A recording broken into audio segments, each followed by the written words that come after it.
Assalamualaikum warahmatullahi wabarakatuh. Bismillahirrahmanirrahim. Allahumma salli wa sallim ala nabiyyina habibina Muhammadin sallallahu alaihi wasallam wa ala alihi washabihi asma'in amma ba'du. Semua yang kami hormati,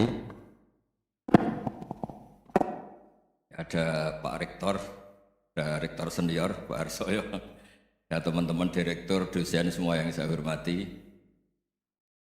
Tadi katanya mau naik kelas ya.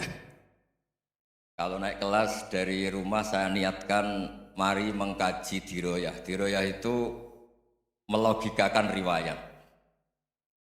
Jadi misalnya kita sering dengar Rasulullah SAW sering ngendikan kalian masuk surga itu bukan hanya berdasar amal, tapi berdasar anugerah Allah Subhanahu wa Ta'ala. Oke, kita sepakat amal kita, perilaku kita, ibadah kita andaikan dikompensasi dengan nikmat yang Allah berikan tentu tidak seimbang. Untuk membayar itu saja sudah lunas. Jadi Anda semua tidak berhak masuk apa? Surga.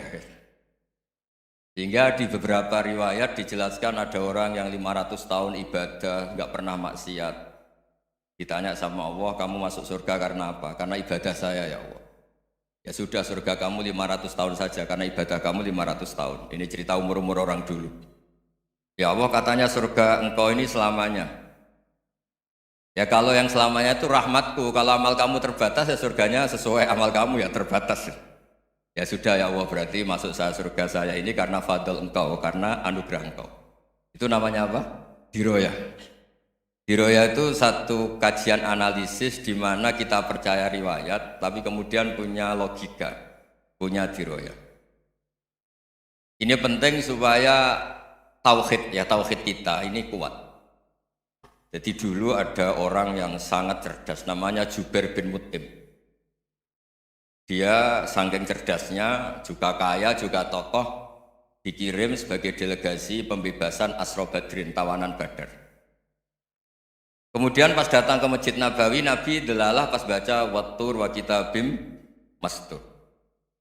Sampai pada titik Nabi baca am khuliqu min ghairi syai'in am humul khaliqun. Apakah penciptaan yang sedemikian canggih itu dimulai tanpa perwujudan, tanpa sesuatu yang real, yang maujud? Orang itu langsung bersimpuh matur, ya Rasulullah saya Islam. Kada qalbi yadir, hampir hati saya, otak saya, pikiran saya itu terbang. Karena logika yang dibangun ateisme misalnya, kalau alam raya ini dimulai dari nihilisme, berarti logikanya apa? Al-adamu yakhluqu maujudan. Alam raya ini kan maujud, maujud itu ada. Kalau yang lebih dulu itu ketiadaan, berarti ketiadaan menjadi sebab kewujudan.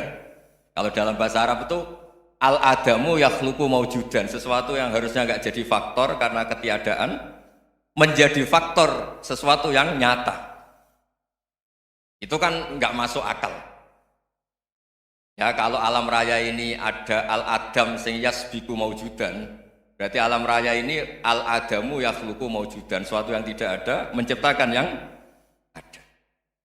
Dengan logika itu terus kita ngaji. Diajari sama guru-guru kita, sifat dasar Allah itu maujud. Allahu maujudun qadimun. Terus masuk. Yang harus distatuskan pertama dari Allah itu apa? Maujud, wujud. Karena dengan wujud ini layak menjadi penyebab adanya alam raya ini. Sehingga ketika kita menolak faham nihilisme atau ateisme, faham tanpa Tuhan, tanpa pencipta awal, kita punya diroyah. Bahwa tidak mungkin ketiadaan ini menjadi sebab perwujudan alam raya, yaitu am khuliqu min ghairi syai'in. Masa alam raya ini diciptakan tanpa sebab yang nyata, yaitu wajibil wujud. Siapa itu? Allah Subhanahu wa Ta'ala. Begitu juga menyangkut sholawat. Orang boleh beda pendapat tentang redaksi sholawat. Ada sholli ala Muhammad, ala Sayyidina Muhammad, Nabi Muhammad. Monggo lah masalah redaksi saja. Tapi setelah dianalisis, Nabi itu Pak Rektor, jadi Nabi setelah Nabi Isa saking dihormatinya sampai dituhankan. Juga jadi Nabi yang ada cerita masih hangat, orang Yahudi itu bunuh Nabi. Jadi yang satu mendudukkan Nabi sedemikian tinggi sampai kayak Tuhan, Yang satu menjatuhkan Nabi sedemikian rendah sampai dibunuh. Kayak apa susahnya jadi Nabi Muhammad SAW. Kemudian dengan gampang Hadaddin agama ini bikin syariat yang bernama sholawat. Redaksinya monggo lah sesuai tradisi masing-masing. Allahumma sholli ala Muhammad, Allahumma sholli ala Sayyidina Muhammad, ala Nabiyina Muhammad, monggo lah. Tapi yang jelas redaksi ini kalau di diroyah dikaji, Allahumma itu Tuhan, Tuhan itu pemberi. Wa Muhammadun wa in jalla qadruh abdun min ibadi. Muhammad apapun tinggi derajatnya tetap berstatus hamba. Sehingga agama ini terjaga oleh syihotus sholawat. Agama ini terjaga oleh redaksi sholawat. Yaitu Allah tetap pemberi sebagai Tuhan yang enggak tersaingi, la syarikalah. Rasulullah Muhammad wa in jalla qadruh, apapun prestasinya, bisa mi'raj, bisa apa saja, tetap seorang hamba yang butuh muhtajun ila rahmatih. Jika redaksi Allahumma sholli ala Muhammad ini mengukuhkan yang Tuhan tetap Tuhan, hamba pilihan tetap hamba pilihan. Tentu dengan redaksi ini kemudian kita mendudukkan Nabi benar-benar posisi terhormat. Yaitu orang yang paling berhak dapat askat tahiyat, mendapat penghormatan Allah paling tinggi, yaitu Rasulullah Muhammad SAW. Dan itu diulang-ulang oleh Allah. Subhanalladzi asra bi'abdi. Status hamba ini diulang. Lagi-lagi ini bernama diroyah. Bernama apa? Contoh ketiga misalnya fihi ayatum bayinatum maqamu Ibrahim. Dulu orang Yahudi itu ada diskusi masif. Syaratnya Nabi itu mbah-mbahnya harus Nabi, harus keturunan Nabi. Kemudian semua Nabi rata-rata di Palestina, di Syam. Lalu Muhammadnya asal-usulnya dari mana? Tahu-tahu orang Arab kok Nabi, padahal orang Arab itu dulu jahiliyah. Walhasil terus diceritakan bukti Muhammad ini turunan Ibrahim adalah ada jejak kaki Nabi Ibrahim di dekat apa? Ka'bah. Fihi ayatum bayinatum maqamu Ibrahim. Kalau Nabi Ibrahim pernah di Mekah, artinya beliau pernah meninggalkan turunan yang di Mekah. Yaitu bernama Nabiuna Muhammadun sallallahu alaihi wasallam. Itu disebut fihi ayatum bayinatum maqamu Ibrahim. Nah, itu namanya diroyah. Diroyah itu satu perilaku keseharian kita beragama, kemudian tahu logikanya. Yang keempat misalnya mangkana yu'minu billahi wal yaumil akhir falyukrim apa? Jaro. Orang yang iman karena Allah dan Rasul maka memuliakan tetangganya. Andaikan pakai hukum sosial tentu kalau tetangga kita baik, kita baik. Kalau kurang baik kok kurang penggawean kan gitu. Tapi dulu itu pernah ada seorang ulama itu dibully ya, dikerjain sama anak muda tetangganya. Pak Kiai datang ke rumah saya, orang ini datang. Kemudian setelah di rumahnya, saya tidak jadi butuh sama Pak Kiai, silahkan pulang. Itu Kiainya senyum menikmati. Dan itu terulang 3 kali. Dibully seperti itu, dikerjain terulang 3 kali. Lalu tetap Kiainya tuh asik, seneng sekali. Lama-lama pun dia ini tanya, kenapa engkau tidak tersinggung? Padahal saya kerjain sampai 3 kali, tak undang, terus tak suruh pulang, tak undang, tak suruh pulang. Kata Kiai tadi, yang memerintahkan baik sama tetangga itu Allah. Jadi saya nikmati ketika bisa baik sama Anda. Tidak ada urusannya dengan perilaku Anda yang menolak saya. Nah itu terus kita tahu, memang motifnya kita baik sama tetangga karena iman sama Allah dan Rasul, bukan hukum kompensasi sosial. Jadi kalau mau diteruskan Pak Rektor, saya ngajar di sini ya karena perintah Allah itu orang alim harus ngajar, bukan karena perintah Rektor. Kalau diteruskan. Ya saya mohon juga gitu para dosen, para karyawan di sini kalau nggak khianat dengan UI itu karena takut sama Allah, jangan takut sama rektor. Kalau Anda baik juga karena Allah, jangan baik karena apa? Rektor. Bagaimanapun ya semua kita ini makhluk. Makhluk itu la yadurru wa la yanfa. Begitu juga melihat Indonesia. Melihat saya ini kan ikut di UI itu lama sekali, ikut sama Profesor Zaini, dari anak Profesor Zaini nulis tafsir. Mungkin Pak Harsoyo tahu banyak, dulu Pak Lutfi tahu banyak. Tapi saya memang nggak pernah terbuka karena ya memang nggak ingin sebenarnya. Kondisi ini kondisi darurat. Sehingga saya tahu cara berpikir Profesor Zaini, ya tahu komitmen beliau pada UI. Dan pendiri UI memang ya banyak yang dari tokoh NU, Muhammadiyah, dari tokoh-tokoh ormas yang lain memang didirikan banyak orang. Hingga UI memang nggak milik ormas apa tertentu. Dari satu sisi memang baik, nggak dikuasai orang tertentu, tapi nanti kalau keterusan ya nggak berbentuk. Ya sudahlah dikelola saja, sambil jelas, sambil kadang nggak jelas, yang penting ikhlas tadi. Karena kalau terlalu asobia itu jadi repot. Kita ini yang nekuni fikih itu tahu, kalau tidak kuno itu madhabnya Hanafi, kuno itu madhabnya Syafi'i. Tahu-tahu seakan-akan Imam Syafi'i itu NU, Imam Abu Hanifah itu Muhammadiyah. Padahal ini orang-orang yang sebelum NU dan apa? Muhammadiyah. Jadi kalau kita yang nekuni ilmu itu biasa saja dengan perbedaan. Tapi kalau orang-orang yang nggak siap dengan perbedaan itu sampai Allah disifati Ta'ala itu tidak terima. Padahal Ta'ala itu maknanya Maha Luhur, yang Maha Agung. Jadi ada seorang kiai kebetulan pidato pertama Pak Rektor. Assalamualaikum warahmatullahi ta'ala wabarakatuh. Ilmu balik kedua ini nggak terima karena itu dianggap bid'ah ada Ta'ala. Hanya dia bilang Assalamualaikum warahmatullahi ta'ala wabarakatuh. Itu saking asobiahnya itu Allah ditambahi Ta'ala itu tidak terima. Padahal Ta'ala itu maknanya Maha Agung. Nah itu kan jadi repot kalau asobiah gitu. Kalau kita ngadepi perbedaan itu biasa saja. Karena kita mungkin bacanya banyak, lihat hal-hal seperti itu ya biasa saja. Karena dulu itu perbedaan itu urusan sudut pandang. Ya saya ulang lagi, perbedaan itu sudut. Allah yang Tuhan saja sering didebat sama nabi-nabinya. Karena urusan sudut pandang apa? Saya beri contoh ya. Suatu saat Khalilur Rahman Ibrahim itu saatnya meninggal sama Allah, Israel disuruh. Israel itu Ibrahim saatnya meninggal, ambil nyawanya. Setelah datang ke Ibrahim, ya Khalilur Rahman Ibrahim, saya disuruh nyabut nyawa Anda. Itu Israel dipaksa mikir sama Ibrahim. Hal ra'aita khalilan yumitu khalilah. Kamu tahu orang yang mencintai kemudian bunuh yang dicintai. Itu logika agak benar. Akhirnya Israel kan nggak biasa debat, kan nggak dilatih debat, nggak pernah ikut lomba UI debat ilmiah. Dia taunya nyambut nyawa aja. Kembali ke Allah. Ya Allah, kata Ibrahim, hal ra'aita khalilan yumitu khalilah. Masa kekasih bunuh yang dicintai. Tapi kata Allah santai. Bilang ke Ibrahim, hal ra'aita habiban yakrahu ayyalqa habibah. Masa katanya dia cinta saya, kemudian ketemu saya tidak berani. Israel mater lagi. Logikanya gini Ibrahim, masa yang dicintai sama yang ketemu yang dicintai nggak berani. Ya udah ketemu aja ya, katanya yang meninggal itu. Artinya kamu bisa saja GR tidak mati-mati karena merasa dicintai, atau ingin mati karena mencintai. Nah maksud saya, dalam hal-hal seperti ini orang UI pasti gak jelas. Katanya cinta Allah suruh mati ya nggak mau. Gak jelas kan?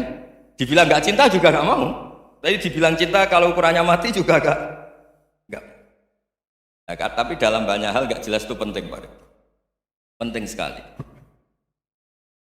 Buatan buyan, saya beri contoh sekian ilmiah, gak jelas itu penting.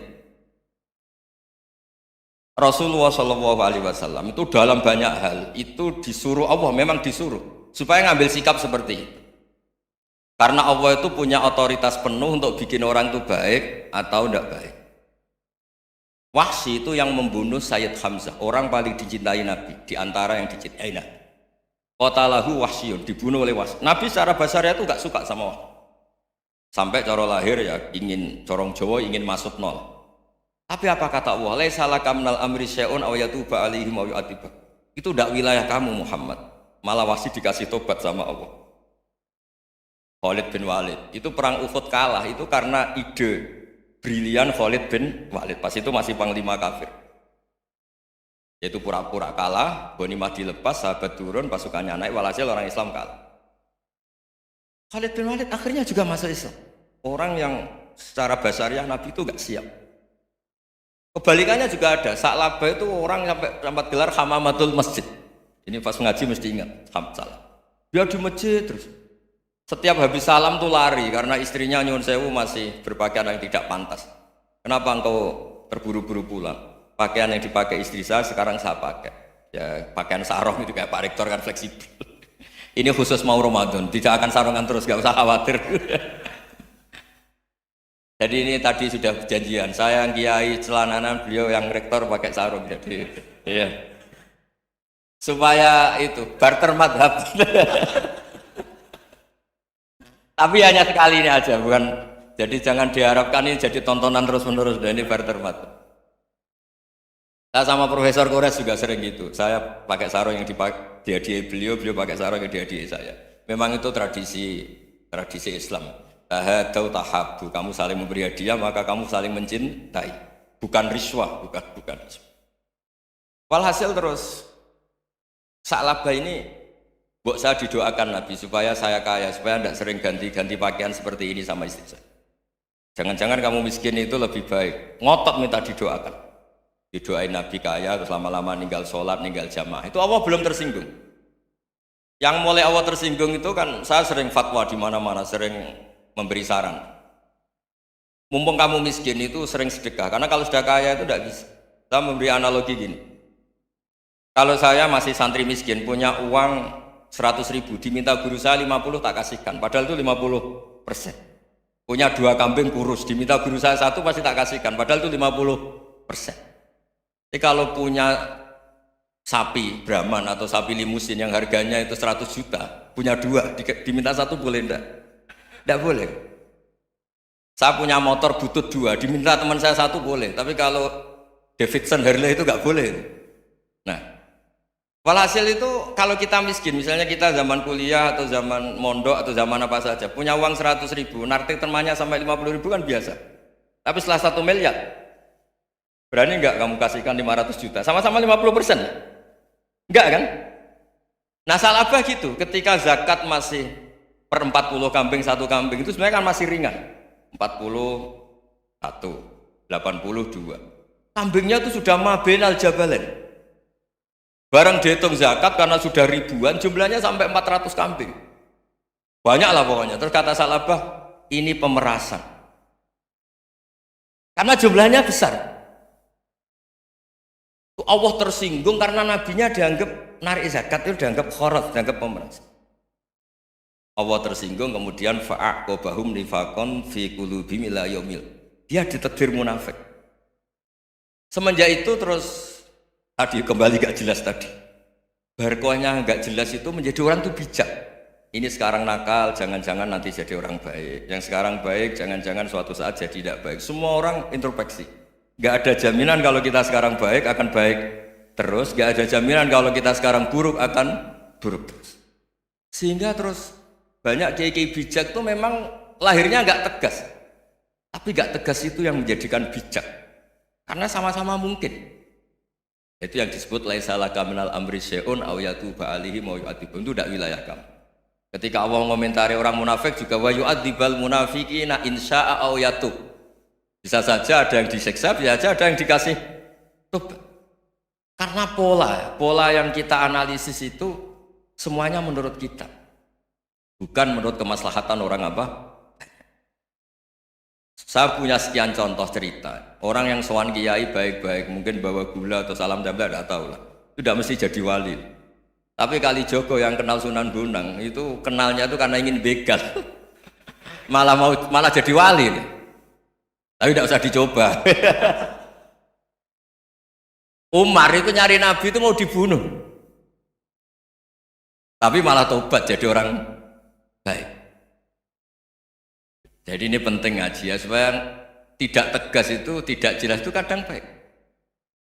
Nah termasuk saya juga termasuk dia yang milih tidak jelas. Saya sering gojol gini, Fajar Hadili ini murid-murid saya sering saya gojol.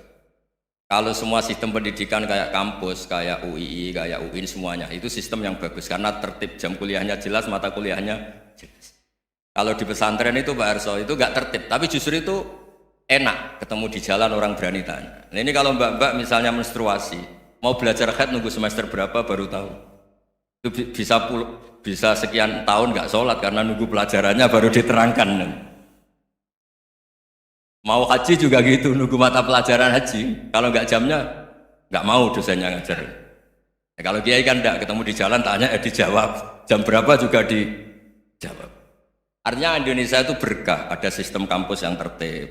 Ya semoga termasuk tertib gajinya.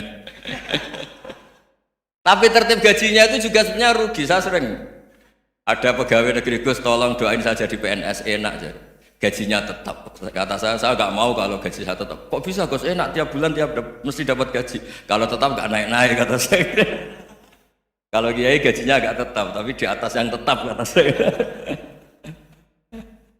Artinya Indonesia itu berkah. Kalau semuanya pakai sistem pendidikan setertib ini, orang mau tanya khaid ya nunggu pelajaran khaid. Bab haji ya nunggu pelajaran haji.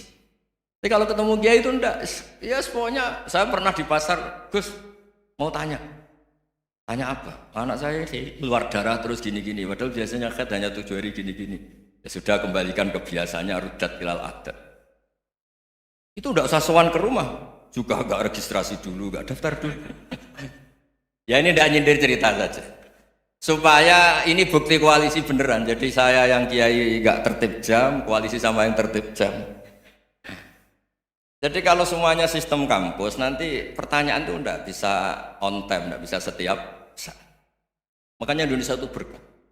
Kiai-kiai yang alim yang di jalan-jalan banyak, juga kiai yang di kampus dokter-dokter fikih banyak, yang nekuni ilmu umum ya banyak, macam-macam.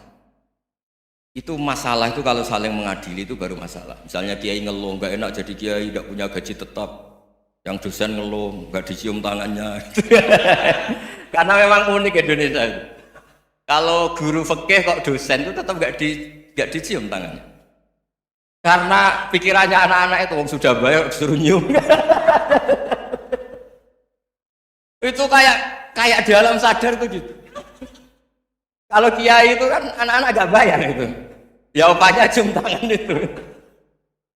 Makanya kalau kiai-kiai tidak keramat bisa mati karena cium tangannya doang itu bisa mati itu kiainya. Ya ini cerita. Supaya saling menghormati saling. Jadi kalau makanya itu pakar-pakar akhlak ya, pakar-pakar etika peradaban. Itu tertampar betul ketika Nabi urusan ilmu itu mengabaikan itu kalau sudah urusan ilmu. Misalnya begini, ada urusan ilmu, ada mbak-mbak cantik atau ibu-ibu cantik. Itu dalam Islam itu diajarkan jangan sopan-sopan banget. Kata Nabi, karena kekuatan ilmu itu di atas kekuatan akhlak, di atas kekuatan adab. Ya nisa an-nabi lastunna ka ahadim minan nisa. Ini taqaitunna fala takhdu'na bil qaul. Fa yatma alladzi fi qalbihi marad. Misalnya ada mbak-mbak cantik, menarik, kemudian sopan misalnya sama Pak Fajarin sama dosen-dosen. Monggo binara. Wah itu bahaya pikirannya kemana-mana itu. Orang yang imannya pas-pasan, berarti mau. Maksud saya kalau cantik, menarik ketemu di jalan biarin aja dosennya mau kemana biarin aja. Gak usah dihormatin. Kalau dihormatin, Pak mau kemana sadarian mau bisa bahaya. Nah, biarin aja. Kalau tanya, Dek ini alamatnya mana? Cari sendiri Pak. Karena hanya dengan cara itu si Pak dosen ini gak kepikiran. Gak ada orang suka orang kedus itu gak akan. Tinggal sudah cantik, sopan. Wah bisa pikirannya macam-macam. Itu ilmu. Fala takhdu'na bil qaul. Kamu jangan terlalu lirih kalau ngomong. Fayat ma'alladzi fi qalbi maradun. Orang yang pikirannya masih kotor pasti berpikir yang negatif. Anda mungkin demi sopan sama dosen Anda. Tapi sejauh mana dosen Anda juga berpikir positif. Itu kan uji iman sama uji nyali. Nah, sama pejabat yang sopan sama kiai mungkin punya Alphard, punya Robicon, punya terus bawa uang banyak. Terus sama kiai cium tangan hormat. Jangan-jangan kiainya yang pikirannya macam-macam. Ini berarti bisa jadi muhibbin potensial misalnya. Nah, saya ini termasuk kiai yang pengagum ilmu. Sehingga saya sama orang yang medit, yang kikir sama saya itu saya senangnya bukan main. Kenapa? Karena kalau orang medit itu gak berhak nuntut. Tapi kalau orang lomo 1 juta minta surga, 2 juta ya minta apa? Surga. Gus salam template 200.000 aja kadang minta surga. Tapi kalau yang kikir-kikir ya sudah salaman tok sudah, gak minta apa-apa kan dia tahu diri, gak bayar kok minta. Maksud saya Islam itu luas, dinikmati saja Pak, dinikmati saja. Nah itu diroya, maksudnya itu diroya itu kamu tahu aturan Islam itu kamu harus yakin khairihi wa syarrihi minallah, semua itu ujian, tapi kemudian dikaji. Makanya saya ini termasuk pengagum Imam Syafi'i. Imam Syafi'i itu dikasih tahu. Tadi orang yang di depan engkau cium tangan hormat itu di luar ngomong-ngomong, ngata-ngatain Anda. Imam Syafi'i tertawa-tawa sowan. Loh, Anda ini dikata-katain di luar kok tidak kamu anggap munafik malah tertawa. Berarti saya wibawa, di depan saya nggak berani. Dianggap penting saja. Dibilangin, sebagian orang kampung sini nggak suka sama engkau, baguslah, nggak akan pinjem uang sama saya. Di mana-mana orang pinjem minta tolong tuh karena seneng, kalau benci kan enggak. Intinya dianggap enteng saja, yang terjadi di dunia itu semuanya dianggap enteng saja. Man asa ilaika faqat atlakoka, yang berburuk sama kamu itu membebaskan kamu. Coba kalau akrab, titip. Ya misalnya akrab sama Pak Fajar, bilangkan ke Pak Rektor, sangkat atau jadi guru tetap atau apa, kan ribet. Kalau tidak cocok kan nggak minta apa. Makanya hati-hati Pak Rektor sama yang akrab-akrab itu. Itu dulu saya juga nggak paham. Di antara wasiat Bapak yang sering diulang-ulang tuh itu. Suatu saat kamu jadi kiai, ngelola orang nggak seneng tuh gampang. Sudah, situ orang lain. Tapi kalau ngelola orang nggak orang seneng tuh repot. Mintanya aneh-aneh. 100.000 aja minta surga. Hanya teman tenis saja minta naik jabatan. Intinya itu ya sudahlah dikelola. Yang seneng ya berkah, mungkin teman berjuang, teman diskusi. Yang nggak seneng ya berkah, karena ini tidak minta macam-macam, enggak seneng. Nah itu namanya diroya. Diroya itu satu kajian keilmuan yang menjadikan kita ini nyaman dengan riwayat-riwayat, panduan-panduan dari Rasulullah Shallallahu Alaihi Wasallam kayak tadi. Kenapa sih tentang baik sama tetangga, baik sama tamu? Hitung-hitungannya itu mangkana yu'minu billahi wal yaumil. Saya pernah dicium sama orang miskin yang akut, miskin betul. Itu tak ajarin, Anda ini lebih hebat ketimbang orang-orang kaya. Misalnya gini, misalnya ada komunitas rektor atau kiai besar. Saya ini kata orang banyak termasuk kiai besar. Mungkin kalau pinjam uang itu karena mau beli mobil, aksesoris mobil, karena kita kiai top atau rektor atau orang-orang top. Kalau sesama orang miskin itu pinjem-pinjemannya itu urusan beras, itu urusan nyawa. Keren mana? Menyelamatkan nyawa sama aksesoris mobil. Nyawa. Jadi pahala kamu pasti lebih besar. Itu senengnya jadi orang miskin terus keterusan sampai sekarang. Itu. Lo coba kalau menteri sama menteri, rektor sama rektor, kira-kira pinjamannya apa Pak Arso? Kan kalau mau beli mobil atau mau umroh VIP, pokoknya yang keren-keren. Kalau orang miskin pinjam kan apa? Makan kan? Beras kan? Makanya kalau yang sedang miskin monggo lah, kalau ingin teruskan. Kata itu. Maksud saya Islam itu seenak itu, Islam itu segampang itu. Sudahlah yang sedang miskin ya keren, karena sekali sosial itu urusannya apa? Nyawa. Tapi kalau miskin semua ya Indonesia bisa tutup kan? Ya sudah yang kaya-kaya itu saya menyelamatkan Indonesia karena bayar pajak yang menjadikan Indonesia berjalan. Tapi ya dipakai yang benar. Nah begitu seterusnya. Ada kiai miskin cerita ke kita. Gus, enak jenengan alim, terus punya santri banyak, bisa ngajar di mana-mana. Saya bilang, hebat kamu. Dia hidup di daerah tertinggal. Itu yang diajarkan kan hanya tauhid. Kan nggak mungkin bisa tertinggal baca fikih perbandingan madhab. Kan nggak mungkin. Kalau yang kayak Pak Fajar, Pak Sadali kan nggak mungkin. Fikih perbandingan apa? Madhab. Menyorot madhab dunia. Gaya engke-engke itu kan nggak mungkin. Tapi pertanyaannya, yang menyelamatkan masuk surga itu tauhid apa perbandingan madhab? Tauhid. Ini hanya mengajarkan fardu kifayah sunat-sunat. Ini Anda mengajarkan fardu ain. Surganya dulu kamu. Oh terus senangnya jadi kayak gitu. Karena yang diajarkan apa? Tauhid. Sementara kita yang gaya-gaya ini ajarkan perbandingan apa? Ada studi banding ke Al-Azhar kemana-mana. Ini enggak tauhid. Dari orang nyembah pohon jadi nyembah Allah Ta'ala. Keren enggak? Jadi terus kiki sama saya senangnya bukan karena tak bilang. Tapi ada yang agak kurang ajar, tanya saya. Kalau itu hebat kenapa Gus gak mau jadi kayak gitu? Waduh. Wah ya repot kalau pertanyaan. Terus tak jawab, kalau saya jadi kayak gitu, kamu ngangsu ilmu dari mana coba? Ya dari jenengan ya, kalau sama gobloknya ada bisa. Ya sudah Gus aja yang jadi kayak besar.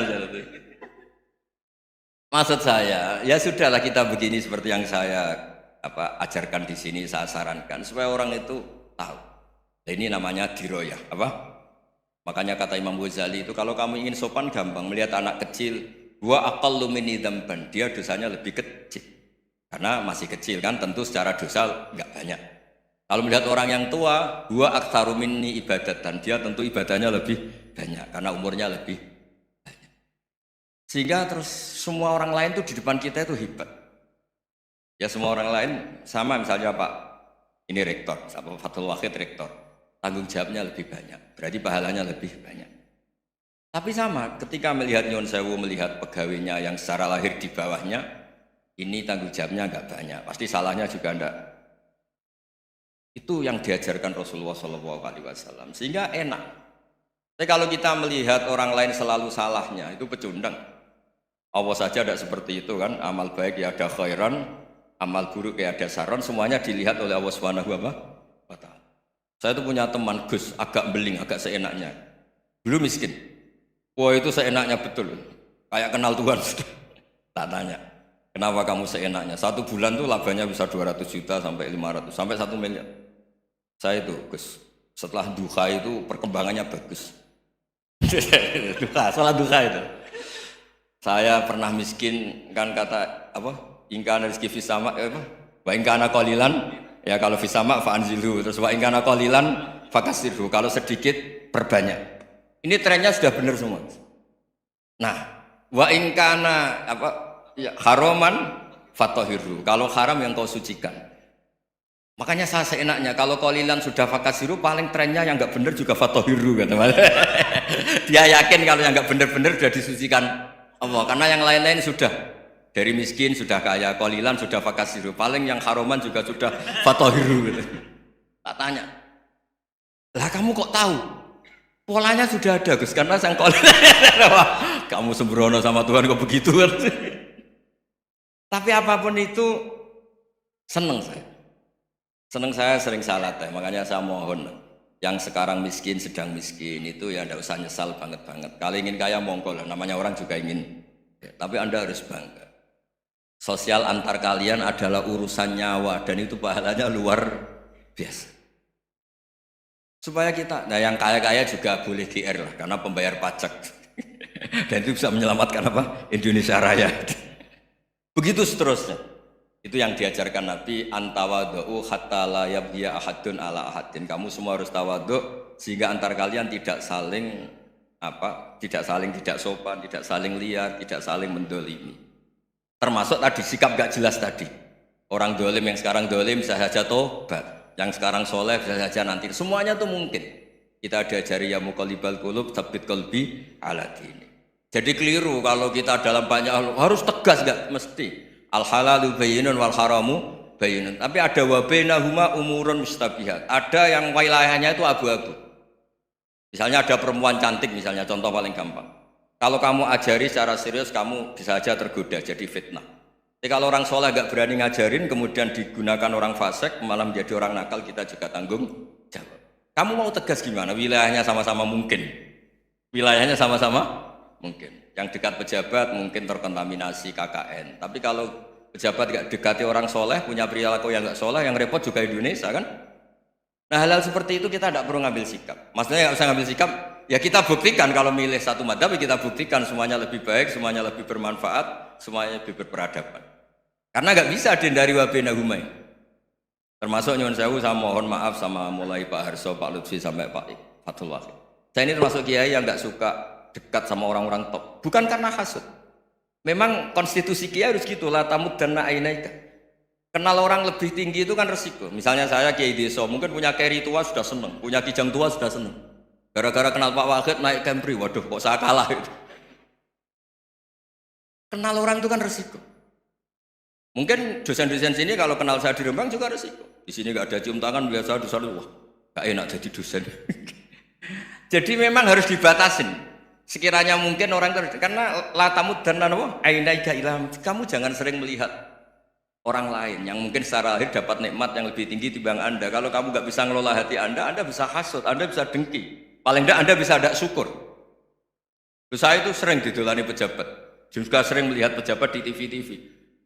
Naik mobil aja ada yang naikkan. Bahkan kalau wudhu itu anduk aja ada yang bawa. Itu kalau yang nggak kuat, wih naik jadi pejabat. Ya makanya terus konstitusi kiai itu mengatur, sudahlah mata kamu itu kamu batasin. Jangan melihat sesuatu yang potensi ya, potensi menjadikan Anda tidak syukur. Jadi saya mohon, ini memang konstitusi saya sebagai kiai, jadi saya, tapi di hati saya tetap akrab. Saya doakan semua untuk UI, untuk semua orang Indonesia kita doakan. Kita ingin semuanya tambah baik, tambah. Nggih, ngoten mawon. Assalamualaikum warahmatullahi wabarakatuh.